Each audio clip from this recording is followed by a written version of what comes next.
Hey, what's going on, guys? Crow of Murder 15 here with a new episode of Comblog.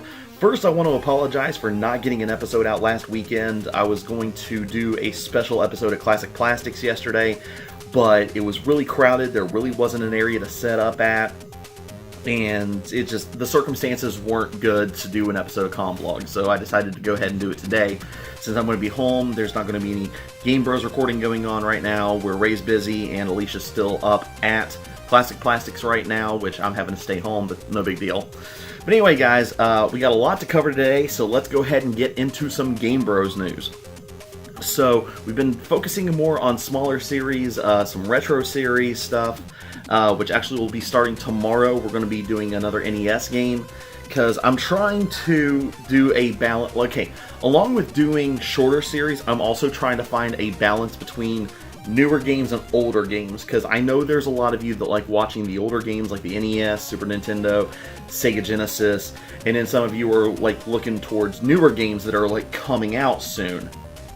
Now the problem with doing newer games is that a lot of newer games are lengthier, and I want to give you guys as much variety as possible. I mean, that's one of the reasons why we do Dig In, is to give you guys lengthier games, but to give more variety of what we're showing. So it's kind of, we're still trying to find that balance is the best thing to give you guys the best viewing experience possible. Speaking of which, Ray has brought it to my attention about some criticisms that have been going on. Nothing bad or anything, just some legit criticisms.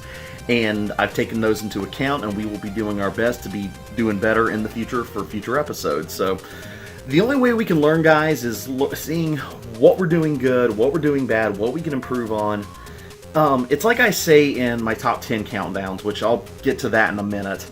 You know, I appreciate constructive criticism. It's the only way that I'm going to learn to do better videos. Just don't be an ass. If there's something that you feel like is wrong with the video, tell me. Don't just be like, it sucks because it sucks. That's not a criticism. That's just you being an asshole.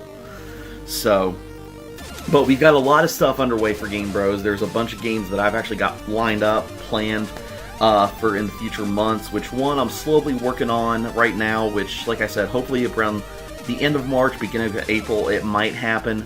It's just going to depend. I can at least guarantee it is going to be done this year. That is a guarantee. I just don't know when. But there's several games that are coming out that I actually do want to do that we can do for one-off episodes. A great example, around the end of April, I'm actually going to do a special episode on Mortal Kombat 11 when it comes out, because I'm really hyped for that game. I'm really excited. Pertaining to that, I've been hearing that there has been a roster leak for Mortal Kombat 11, and I have not looked up on it because I still want to be surprised. But there are a ton of videos already discussing about that, including Maximilian Dude and a few others talking about it. So if you want some more information on the leak itself, go check out their videos. I'm not going to be discussing that. So going from that to con news, yesterday was Classic Plastics. Technically it's still going on today. By the time you're watching this episode, though, it'll probably already be over, because I think it ends like at 5 or 6 or something like that. I had a great time getting out and just hanging out with friends, and I also got an autograph yesterday from the one and only Master Daniel Pesina. Now, for those of you that don't know, Daniel Pesina was the original model for Johnny Cage and all of the ninjas for Mortal Kombat 1 and 2. And I even got to talk to him a little bit about Mortal Kombat 11, and he's been updated on it and stuff, and he's been really enjoying it. So he's saying, like, from what he's been experiencing, he says you guys are really going to like it if you're a Mortal Kombat fan. So, coming from somebody that has been, you know, involved with Mortal Kombat for so long, that's got me really excited. So, the next con will more than likely be Kazakhon up in Beckley. That's around the end of April.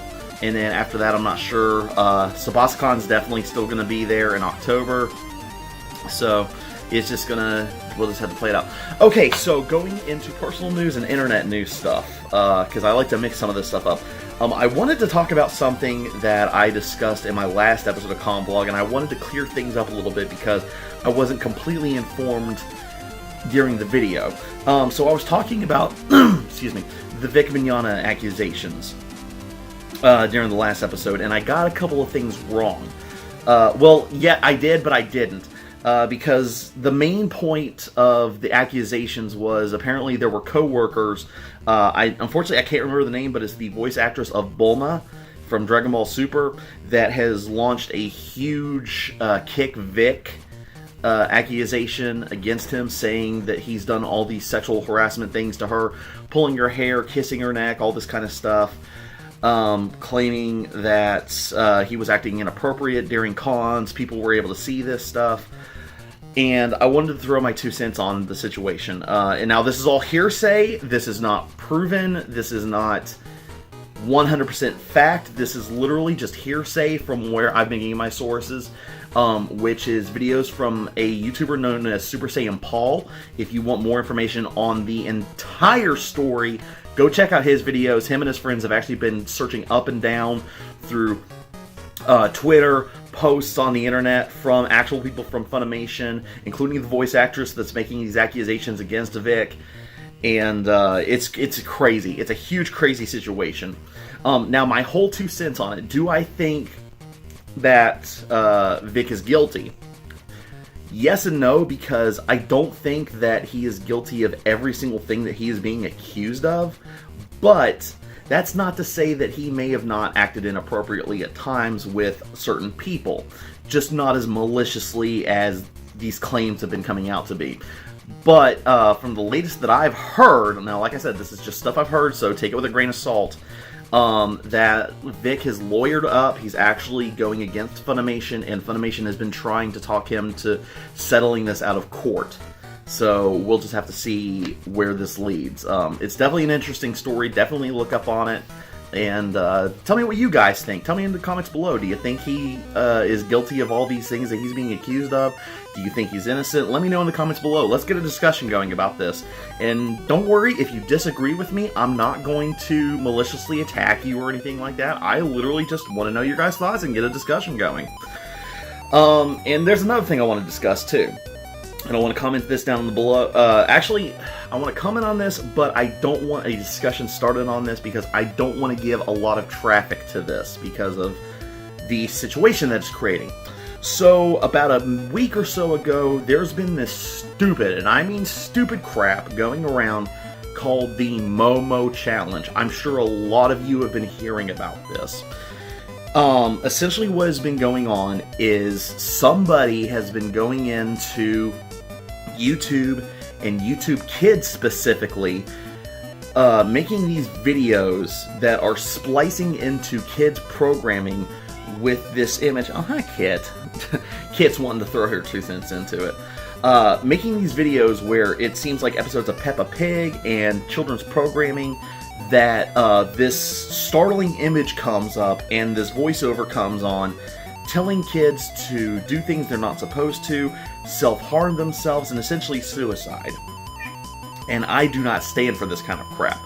Now, there's been a lot of coverage around this because people have been telling me that these videos have been out there. I posted this on Facebook earlier this morning, and I actually had about 3 different people tell me, yeah, these videos are actually out there. And what I wanted to clear up was the actual image itself, because I posted about it and I wasn't very clear on, I said, you know, hey, people, check your sources. And I wasn't very clear on that, and I apologize for that, because I wasn't trying to say, take light of this situation. I wasn't trying to be like, you know, there aren't people out there doing this. I wasn't trying to defend them or anything. But essentially, it's this sculpture called Mama Bird that was made in Japan, and this actually started back in 2016 because there was a string of videos that was like this that was supposedly on YouTube before. Now, YouTube has come out and said that there are no such videos or anything like that. They have a very strict policy, but I kind of call bullshit on it because there have been videos on the internet that YouTube has ignored up until a few days after and then taken it down, such as the, going back to a couple of years ago, the suicide forest that Logan Paul had uploaded. Now, Logan Paul himself had taken down that video, but YouTube themselves had not been aware of what content had been uploaded with such a sensitive subject that had been so poorly distributed and shown by Logan Paul, because it was an extremely disrespectful video from what I've heard. I personally haven't seen the video. I did a whole research article on it and everything for a class, actually. But a couple of things I want to bring up with this, because the sculpture itself, the image itself, was not intended for this use. It's literally these idiotic internet trolls that are trying to either get views, get kids to harm themselves, which is completely disgusting. And I don't know who's doing this kind of crap, and they need to be found. YouTube needs to have a stricter policy on this kind of stuff. I mean, it's hard to also, because from what I've been hearing, these have been also on YouTube Kids, which is a really strict uploading process, or at least that's what I've heard. I've never been on YouTube Kids myself. But it's just something important. It's like for parents to be observant of what their kids are watching. Now, I'm not saying it's parents' fault. Don't get me wrong on this. I don't want that to be misinterpreted, because there are, like, the videos that these are appearing in are supposedly supposed to be kid-friendly videos that are supposed to be educating or entertaining and not have these freaky images telling kids to harm themselves. So just kind of be aware of what's going on and everything. And I always talk about this. Parents should be aware of what their kids are consuming through media. A great example, my show. Okay, it's not kid friendly. And I know people are like, well, kids can search it up and everything. Yeah, they can, but it's also up to the parents to be like, hey, you shouldn't be watching that. Because, like my show, we do swear, we do talk about subjects that aren't suitable for kids and everything, but I also make sure to tell people, hey, this content's not for kids. Same thing with television shows, kind of like a great example, South Park. South Park is definitely not intended for kids, or Family Guy, or Rick and Morty. They always make sure, hey, don't let your little ones watch this kind of stuff. This is purely for adult entertainment.